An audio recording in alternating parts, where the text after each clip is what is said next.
This podcast is for general information only. It is not intended as a substitute for general healthcare services. If you have medical conditions, you need to see your doctor. Use of this information is at the user's own risk. Welcome to FitRx with Dr. Greg Dennis. Join me as we challenge the standard sick model of healthcare. This is your source for everything health, wellness, prevention, fitness, biohacking, and more.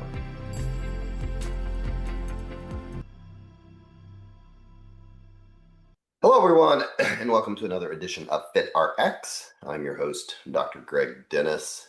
Today's episode hopefully will be exciting and a little bit, lighthearted and hopefully encouraging. So, for those that listen to my show, hopefully you know that I always promote muscle, and muscle really being the organ of longevity and the importance just of muscle and obviously exercise. And so I found a guy who is 73 years old and is now got his pro card in bodybuilding, but he hasn't always been a bodybuilder. He got started really late in life and got his pro card in only 5 years when he was well into his 60s. And so I'm sure he'll tell us more of his story, but I guess it's kind of more of a story that it's never too late to get started. And then also I want to pick his brain about how he maintains the physique that he does in such low body fat, at 73 years of age. I didn't realize when I reached out to him that he is also in the medical field. So he's a chiropractor, which just, makes it even that better, much, much better. And that he is able to help other people as well. So the guest is Dr. Ken Davis. And so Dr. Davis, appreciate you coming on the show. Yes, I appreciate you having me on this show, Greg, really. So, and that you reached out and found me on the Facebook site, which I enjoy very much, by the way. There's a lot of people, and there's some also, I just want to say there's some incredible stories from a lot of the people that are part of that group and have absolutely changed their life through that process. So it's a very great support group. Yeah. It really is. Well, it sounds like you're one of them.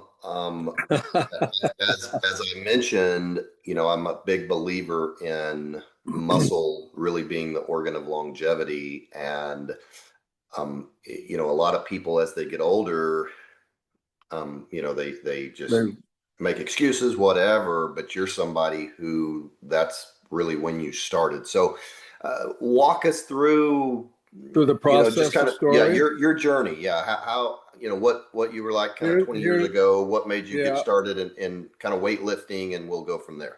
It's an interesting story because first of all, I was always an athlete from when I was a kid. I grew up in Paterson, New Jersey, the home of Lou Costello, if you know who that is.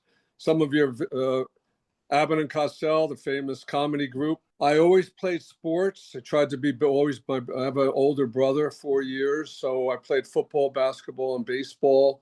I went to college on a baseball scholarship and actually got scouted for the minor leagues.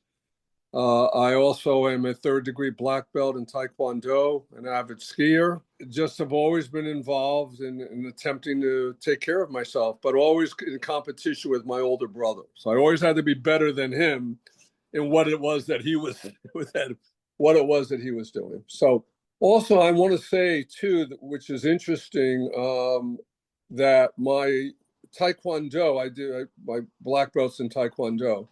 And my grandmaster, Master Cha, always used to say to me, and never, ever, ever recommended using weight for building your body, because he felt that by using weights, it would block the flow of life force or chi around the body, and that you could use your own body as a vehicle for sculpting it and developing it and so forth. I have a son, Austin, who's now going to be 35, incredible shape, also a black belt, and always say, come on, Dad, he was working out all the time. I wasn't. And he said, Dad, come on, let's train together and I'll show you something. I said, no, Boston, I'm not going to do that. Remember what Master Cha said, you can't do it, et cetera, et cetera, et cetera. The story progresses where in my wellness programs that I have in my office, in my practice, I had a patient I'm close with who owned a gym, and her daughter was a competitive bodybuilder, and they became involved in our wellness practices that incorporate diet, nutrition, exercise, hormonal evaluation, and other components. And they did really well. And as you know, sometimes a patient falls off after they're done with care. They don't come back for maintenance. And I hadn't seen her, uh, Stephanie, in quite a while over the months. And I happened to be on Facebook one day, and I see a picture of Stephanie, and she had put on like 80 pounds. I'm saying, is that Stephanie? But then in the next picture, she had lost the weight through a process and competed again. And I think either won her class or came in second. And I thought that's really unbelievable to be able to transform your body at that level. So a light bulb went off in my head. And I said, I'm going to go do this. Because it would be an unbelievable thing to really transform your body and then get on stage and compete. So I told my family about it. They thought I was crazy. And I said, how what? old were you at this point? So I was 67, almost 67 years old. Okay.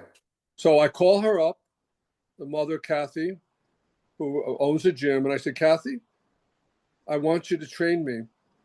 But if I train with you, I want to compete and get on stage. She says, what, are you out of your mind? Do you know how difficult that is to do? I said, I don't care. I want to do it. But if I do it, I want to get on stage.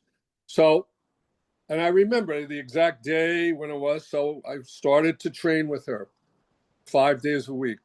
And then I would train at like 6 o'clock in the morning, food prep, and then go to work and set up and go take care of patients.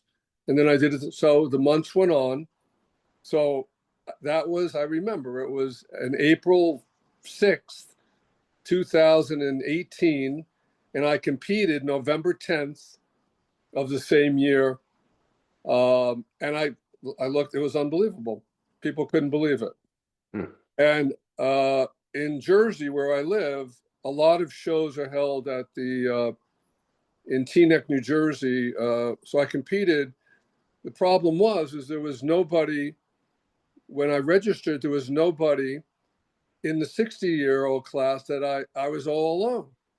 So they put me in with the 50-year-old guys. And I was at that point 66, and those guys are monster looking. But I got on stage. I had my patients there, family. People went nuts. They couldn't believe it. And I competed with the 50-year-olds. And I didn't place, but I held my own. And and that was it. I was addicted. And they thought it was great. So I said, I'm going to do it again. But I want to compete with people my own age. So I took a week off and, ate a little bit instead of the deprivation. And I started. And then I competed again so many months later, and I placed. And then I kept going. And then I started again, but that's when COVID happened. So I trained on my own. I created my own, in my living room. And I also have a farm, as I call it, a residence up in New York State, where actually years ago I used to raise llamas and alpacas. That's what I did that too. So it just continued on. And I just fell and I started training, and I learned how to, and also after the first competition, there is a magazine and there's a gentleman, you may have heard of him. His name is John Perillo. And Perillo makes at that point was making tremendous amounts of nutritional supplementation. And he had a magazine called Perillo Press magazine. And Kathy, who I trained with, had a magazine laying around her waiting area. And it encouraged people to write into the magazine if you had an interesting story. And I did. I said, well, I don't know, and the magazine, they actually loved it and put me on the cover of the magazine. Wow. It was amazing. I couldn't, and through that process of the magazine, the individual that was the writer of the article is a gentleman. I want to mention his name. His name is Marty Gallagher. And Marty and I are really, in a way, partners and a very, very close friend. Marty is a former world renowned powerlifting champion who has, I don't think it's an Olympic coach, but he was a United States coach. And Marty wrote the article. And when he saw and found out about not only what I did in my practice as a chiropractor, but that I started late, we just clicked immediately. And Marty's been a friend and has helped me also in my training process over the course of the years in which I've been doing that. A tremendous amount of knowledge. And then recently, I don't know if you know this, Greg, I just published my second book last month called Holistic Bodybuilding, The Aging Antidote with Marty Gallagher. And it chronicles my journey into competitive bodybuilding. And as I, kind of as I'm telling you the story, the thing is that I finally, when I decided that I wanted to become a pro, I took on a young fellow who already was an IFBB pro bodybuilder. And I have no problem mentioning his name, Joe Papalardo, who Joe is about 6'5", 280 pounds, and he killed me for a year, but I did it and trained me like I was 20 years old. And people were a little concerned about it because, hey, you got to go easy with Ken, but I did it.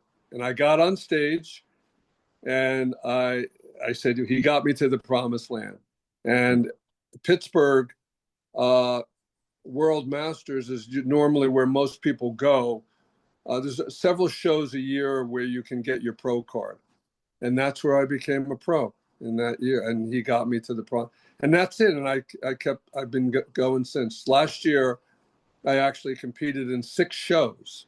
And I just competed in 2 shows, the World Masters Championships in Pittsburgh, which was my goal because I also switched from, the problem, the challenge that I was finding was that there were not a lot of shows that had 70 plus men's bodybuilding. Yeah, I wouldn't think so. They had it, but no one was. So a lot of times I didn't want the promoters to take my age group out of the competition. So some of the shows last year I went not knowing who was going to show up or whatever. And a lot of times I was the only one. I'm still put through the paces by the judges and whatever. And, also when you train and you're working, you're trying to be the best of yourself each particular time that you train and you compete. So whether there's 20 people on stage or nobody, it's still, look, you did the work, you're there.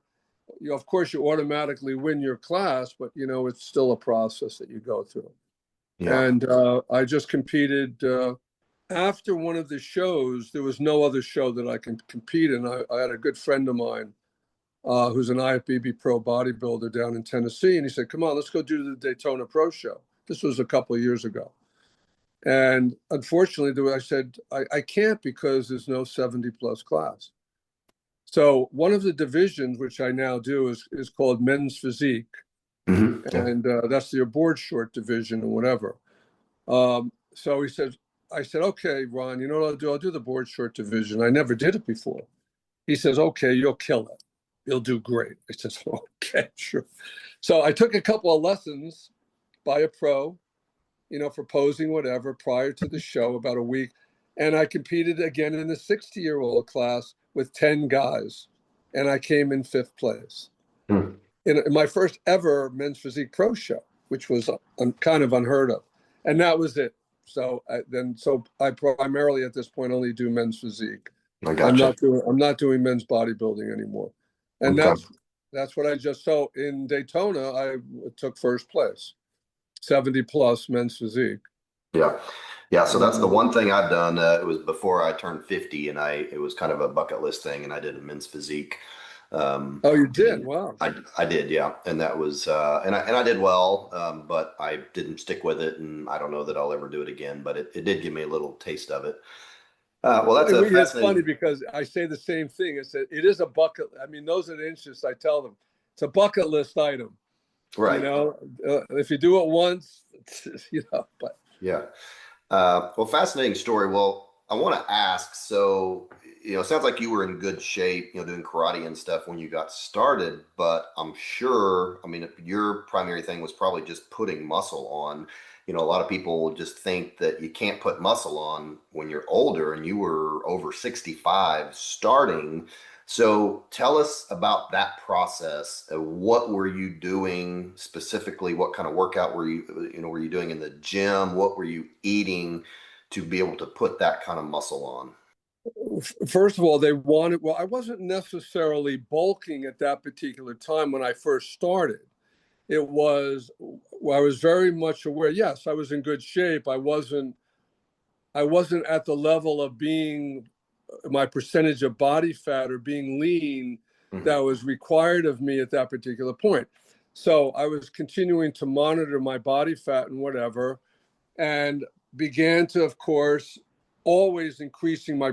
I mean, I always was a protein eater, and I was not never a dessert person. That type. It wasn't. Yeah, my favorite dessert was a piece of cheesecake. You know, but so I began to look at how many meals I was eating a day. I did a cleanse initially when I first started and just detoxed and cleaned myself out. And then followed primarily at that point, I was eating 5 or 6 meals a day. Most of them were protein based. So the kind of the guide, which I've learned a lot, is that we should be eating primarily the equivalent of grams of protein per our body weight. So if we weigh 200 pounds, we should be eating 200 grams of protein a day. Half of that should be our carbohydrate intake, and half of that should be our fats. So I was primarily following that, and I still do that particular equation in the process of my training. So, and of course, as you get closer to competition and filling out and whatever, that, there's carb depletion, there's carb loading. Yeah. But I was eating 5, 6 meals a day, every 2 to 2.5 to 3 hours. And I've been actually food prepping for the last since the beginning. I food prep every day, and once a week on Saturday, Sunday, usually, I'll make food for my whole week. Mm. Which is not difficult to do. You know, Give so us a little bit of glimpse at what that looks like. Is it grilled chicken, fish, some rice, vegetables? What does that look like? I'll tell you exactly. So right now, where I'm debating, although I thought I was done, my coach is kind of after me and wants me to possibly do a show in November down in Fort Lauderdale, which I did last year in the men's bodybuilding. Okay. And so primarily, I'm doing my first meal is first of all, I'm doing fasting cardio for a half hour, 40 minutes.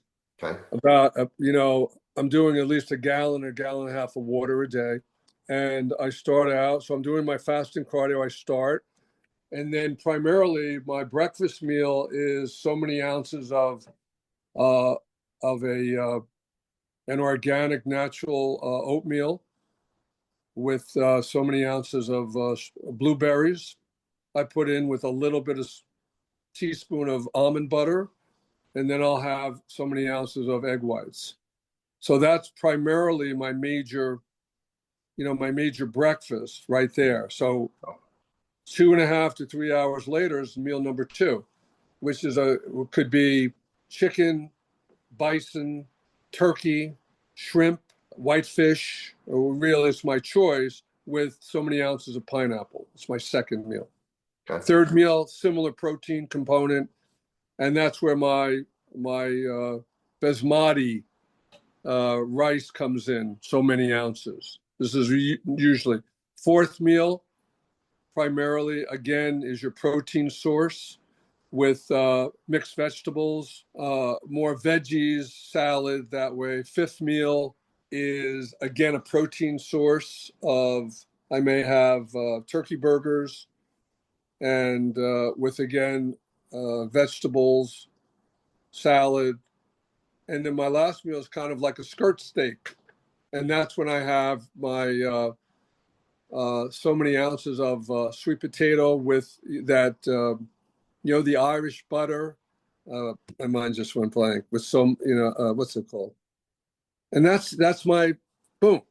That's what I'm eating at this point. And do you said you prep, so do you prep on like Sundays and kind of prep for the whole week or? Yes, I prep for the whole week. Wow. Okay. And what was your workout routine like? And, how has that changed? I would think one of the tricks at your age, especially putting muscle on, is not getting injured. So just kind of Exactly. walk us through what your workout regimen looks like. Also, I just want to add this to Greg too, which I think people would, especially those that are into. After I became a pro, and this is in the book, I decided, or I was thinking, okay, what am I going to do now, and who am I going to train with? And I had always, when I started, even before I was into bodybuilding, for some reason, I always followed Frank Zane, Mhm. legendary bodybuilding, the only guy to ever beat Schwarzenegger. So one night, it's kind of a little esoteric, but I couldn't sleep. And I was thinking about my work and all that. And I hear this little voice goes off in my head like a light bulb. Go check Frank Zane's website out. I said, what? I'm saying to myself. And I did. So I didn't know that Frank, who lives in La Mesa, California, beautiful, up in the hills, does one-on-one coaching, mentoring, and you can actually go and train with him 1 day, 3 days, two. So I called him up and I set up an appointment. I had a session with him. I sent him my pictures from the show. And he assessed it and then gave me a dietary component to follow. And then I ended up, and I did. And Frank is he's very specific in being safe when you lift. Mhm. Very, very also big on that each particular body part. A lot of guys in the gym, you may know, they'll do 85,000 exercises for one body part. Frank is like a 3 exercise for a guy. That's it. Next, move on. So Mhm. 4 major exercises for that body part, from 15 reps, 12 reps, 10 reps, and 8, boom, you're done. You move on to the next. So I followed his, which I still do. And Frank is also very, very big on, so you'll see a lot of guys in the gym that it's not a question. Frank always would tell me and explain that your body does not know the difference between a weight on a bar that's 25 pounds or 100 pounds. Body says, oh, that's 25 and that's 100 pounds and that's this. So Frank is very big on the negatives, Mhm. and your form.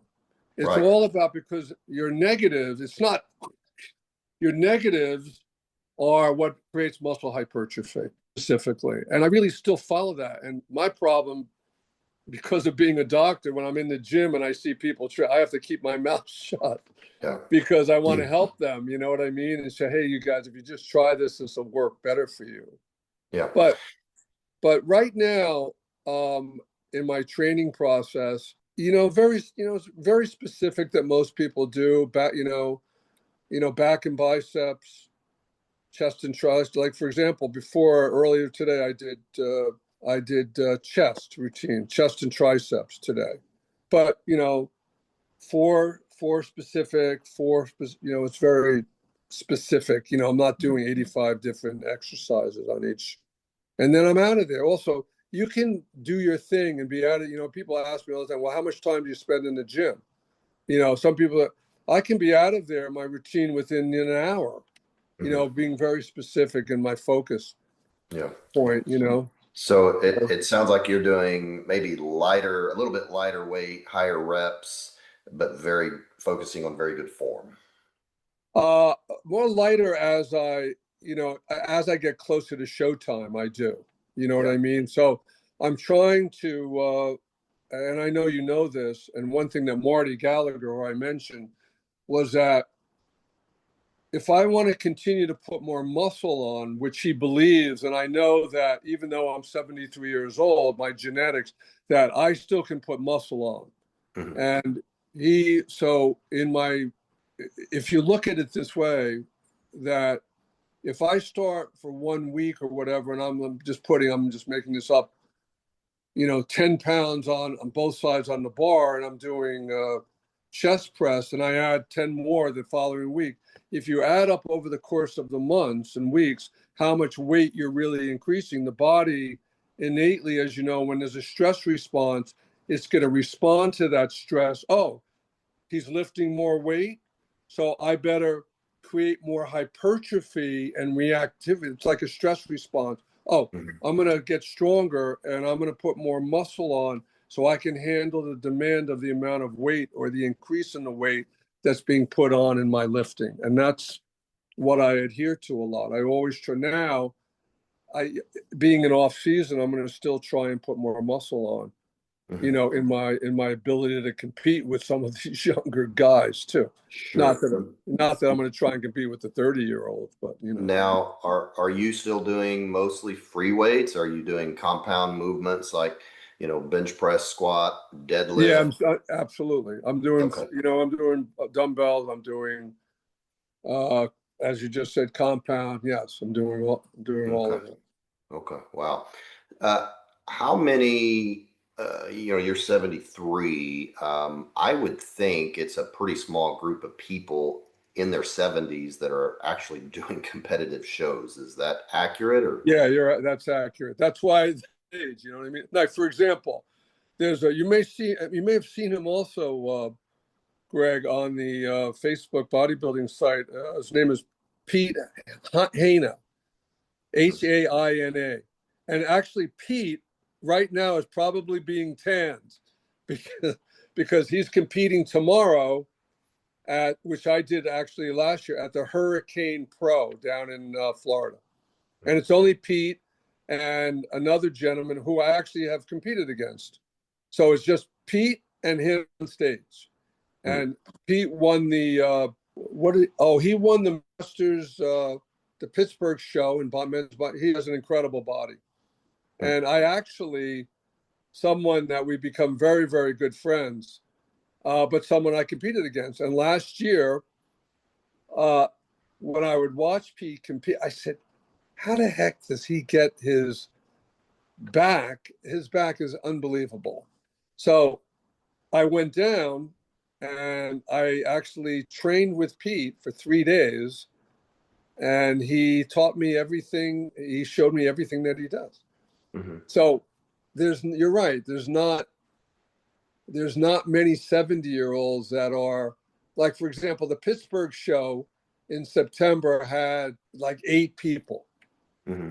Meanwhile, you go to men's physique or you go to classic, you have 30 people, on stage. But look, these 60-year-old guys are going to become 70.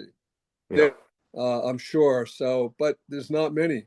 So maybe Well, 10 of us, yeah. you know, at this point that are at a pro level competing, Well, you know, not much. well, I'm sure you get asked this a lot, but how long do you How long am see I going to yourself go? doing this? Yeah. Till I die. Okay.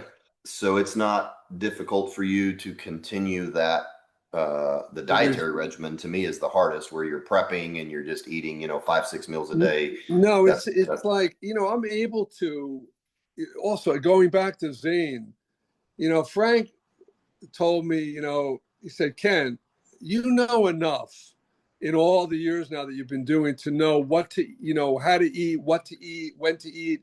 One of the things that I find, Greg, and I hope no one gets met, is like, I see so many people on the day, yes, the day before, whatever, 2 days, as you know, we're carbing up, we're filling out, we don't want to be flat, you want to watch your water intake. But I see all these people on the day that they're going to be on stage in a matter of an hour, calling the coach, what do I eat now? How many things?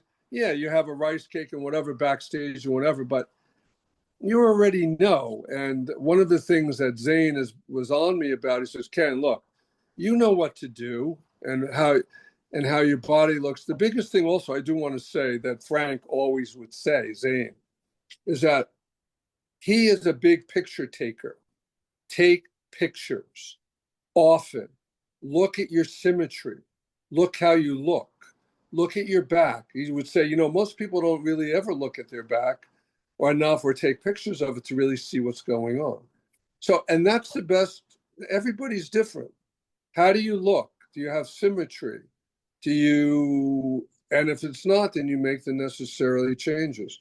It's funny too, Greg, you mentioned that, and you may have found that when you were doing your thing, is that people never ask me what the training's about. They'll ask me what my diet is about first. Mm-hmm. Oh, Yeah. how's your diet? Is it difficult? What are you eating? Well, they never say, oh, is your training really difficult, Ken, or whatever? Never. It's always about the diet first. But Yeah. at this point, Well, it just becomes a way of life. You know what I mean? It's a lifestyle. I guess probably the more important question is, how do you feel? Well, I'm going to tell. Last weekend was the Olympia. I had this several months back for about 12 weeks. I had as my coach Brandon Hendrickson, who just took third place in Mr. Olympia. He was going for his fourth Mr. Olympia. So I was watching those guys. I'm done for the year, and this feeling of being motivated to go out and keep doing it. Maybe I will do that show in November. It becomes a way of life because getting up, doing your cardio, having all those endorphins and dopamine reactions, you feel great. It's a great way to start the day. Mm-hmm. And that's one of the things you may have seen.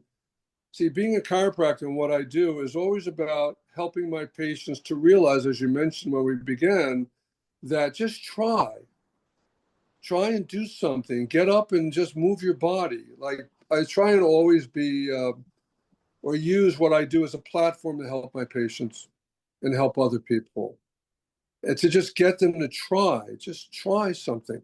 If you can only walk half a block, do it for a week and see if you can go a block, and that's really what I try and do. And my patients live vicariously. Oh, Yeah. Dr. D, what are we doing next? What are we doing next? Right. Right. Right. When are Yeah. we competing? You know, Well, go ahead. I'm I'm sure that other guys in their 70s that don't do this, and most people in their 70s, are not even going to be in the gym in the first place, but they're Correct. not going to have a lot of energy and stuff. How would you say you feel compared to them as far as just energy level and stuff like that? Yeah, about 1,000% increase. You Okay. know, I have to tell you this. When I go to the gym, you'll appreciate this. You have these young studs in there, all ripped and everything, and they see that I'm in really good shape, so a lot of them always come up to me and says, "Wow, you really look. Do you mind if we ask how old you are?" I said, "I don't mind at all. I'm 73 years old." They say, "You're 73 years old? Wow, you don't look it." And they say, "You know what? I want to look like you at 73." You know what I say to them? Why don't you look like me now? Yeah. At 30 years, what are you waiting for is what I say to them. But, um, Greg, I don't have to tell you, the true pandemic that we're fighting in this country is obesity. Yeah. And, and also, as I mentioned, and there's a lot of people that are working out in the gym that are overweight. And working out is not necessarily, or lifting, going to change the weight component. You have to, yes, cardiovascular exercise. See, the book that I wrote with Marty is about longevity, and we believe and know that longevity is based upon, number one, cardiovascular exercise, two, diet and nutrition, three, strength training, And 4, which we can add, is your mindset. That's the key to longevity as far as we're concerned. And if you're going to work out in the gym and you're overweight, you have to burn fat. You have to also, I have, for years I had the in-body 770 machine. Mm-hmm. And then I now use, I don't know if you've seen it, it's incredible. It's called a shape scale. Are you familiar with that? Mm-hmm. It's a device by a company called Shape Scale that is it looks like a periscope. And you stand on the scale and it goes around the body. And it's incredible. And I have several of these things that I use for my training to evaluate my, body contour, inflammation. It's on. People listening could go to. There's a lot of posting about it, and I know very well the owner of the company, a great guy named Alex. I actually was able to get Brandon Hendrickson. I turned him on to it, and became a. They took him on as a promoter of that particular product. Mr. So I utilize that also to evaluate body contour, where I'm at in my training and so forth. So most people listening to this are not going to want to get on stage. They're not going to Right, want to exactly. become a pro bodybuilder. But I do have a lot of people kind of in midlife, What do I that do? want to get into shape and want to get into maybe their best shape, and just want to lose body fat and maintain muscle and gain muscle, which again I preach all the time. So what advice would you give to those people who are maybe in their 50s, 60s, and even 70s who want to maintain muscle, not interested in doing competitive bodybuilding, but just want to build muscle, look their best? What advice would you give to those people? Well, apart from evaluating how they're eating and their diet, that's one major thing that I would have them do. The other thing is that works very well is, see, it's very difficult for a person to begin training that's, let's say, 65, 70 years old or whatever, that has difficulty standing up or getting out of a chair and standing up and having stability. Mm-hmm. I don't know if you've seen, there are the cable system, almost like the RX, right? But there's portable cable system that I've done some workshops with Morty and whatever, where you can get people to learn, and you can read, and there's books and whatever, where there's a cable system just to get people to start to move their body, to be able to go over a door in their house, Mm-hmm. and just to learn how to bend their knees to squat a little bit. So there's a whole process that we recommend. That we just did a seminar a few months back for older people. Actually, we're going to be making these videos for people we call them super agers, our age. Mm-hmm. But the first thing is to start to move your body. Get up in the morning and just move, and take a walk. See, a lot of people can start to move and go outside or on a treadmill, but go easy and just start to move your body. And then eventually, if they can get somebody to do a little bit of light strength training with some light, but a lot of times they may need a little bit of help. But if they don't have to spend a lot of money on finding a coach or whatever. That's why a lot of that, one of the reasons I wrote the book, not that I'm trying to promote, is that it gives all those advice and how to get started utilizing, weight. But the first thing is that just to get up what the first thing I have people do at that age? Most people also, as you know, Greg, are dehydrated. And it was interesting because on the in-body machine that I had, it has a measurement Mm-hmm. for intra and extracellular water intake. Everybody should be a 2-to-1 ratio. Everybody was dehydrated. So no one's drinking or hydrating themselves enough. So the first thing I recommend for everybody, and especially older people, because a lot of older people also suffer with bowel related problems, constipation and whatever, and a lot of that is water related.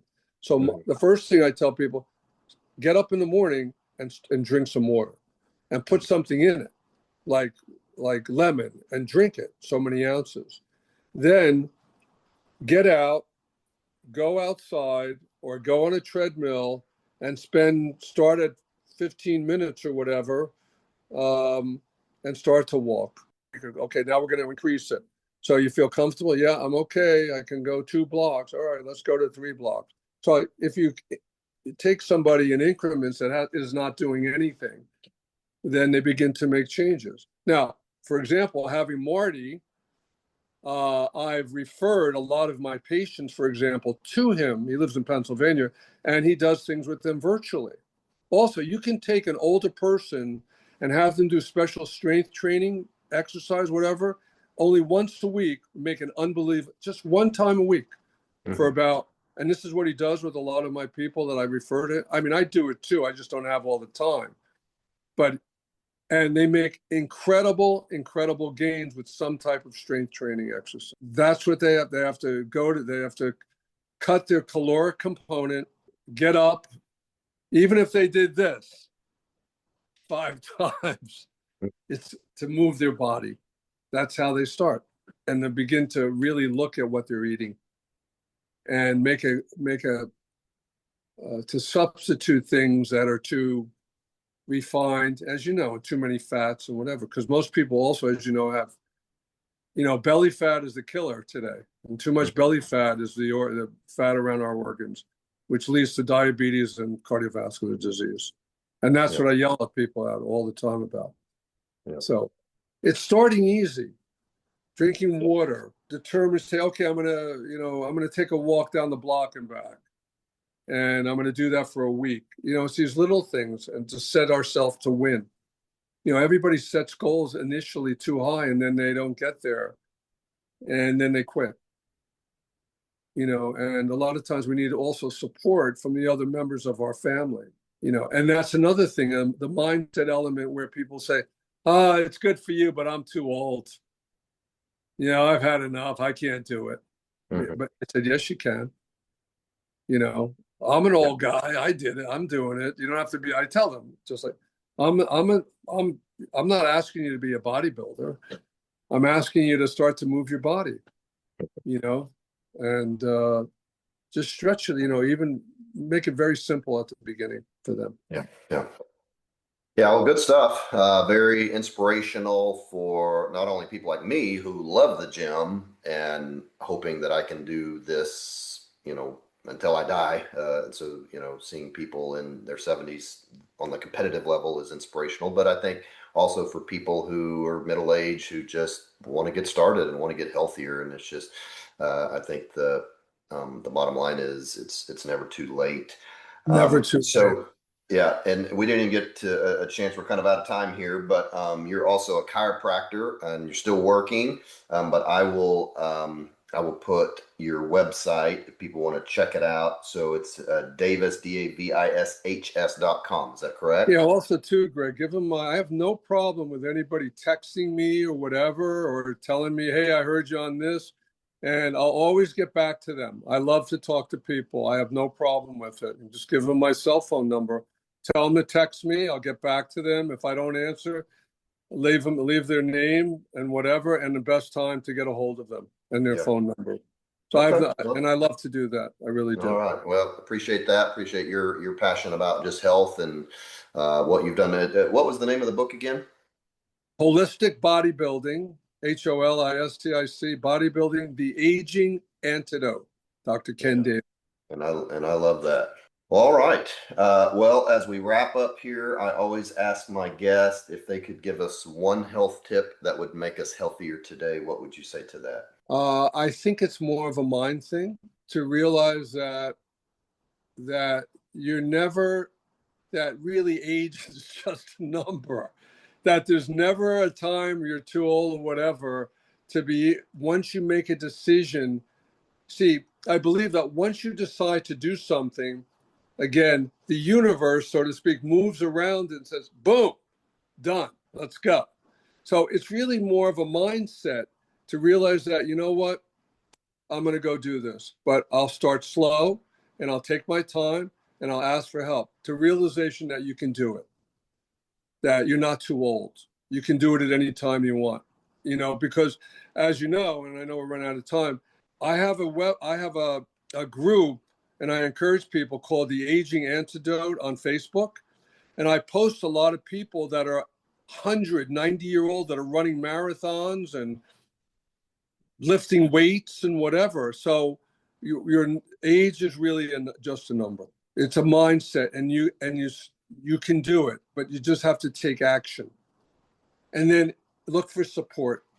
Call me on the phone. I'll support you. There you go. All right. Well, I love it. All right.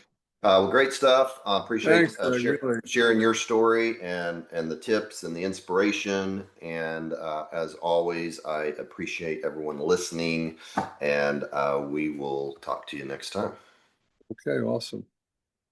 Thank you for listening to FitRx. I invite you to share this with friends and family. If you would like to contact me, you can visit our website at fitrxwellnessok.com, or you can email me at drgreg@fitrxwellnessok.com.